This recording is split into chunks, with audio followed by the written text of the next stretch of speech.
President Trump was recently diagnosed with a condition called chronic venous insufficiency.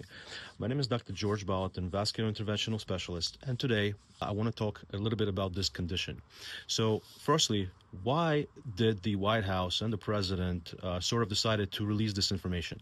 Well, I believe it is because of this photo. In this photo, you see the president sort of comfortably sitting, but his legs appear very swollen, and in fact, they kind of don't even fit in the shoes. So after several tests, including a duplex ultrasound, which we use to diagnose this condition, the president was diagnosed with what we call CVI, or chronic venous insufficiency.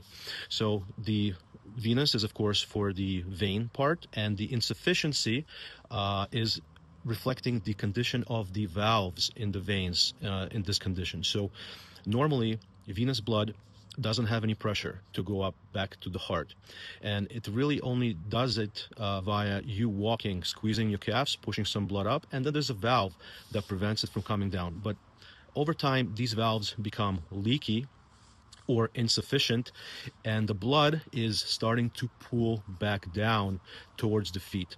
This pooling blood that's constantly sitting in the vein causes some migration of fluid, or water, if you will, out of the vein into the soft tissues, causing this swelling. This condition also sometimes, and actually more often, presents with simply bulging, kind of tortuous snake-like bluish veins underneath the skin, or most people know them as varicose veins. So both varicose veins and swelling can be caused by this condition, which is somewhat common. It affects up to 50% of the population in the United States at some point in their life.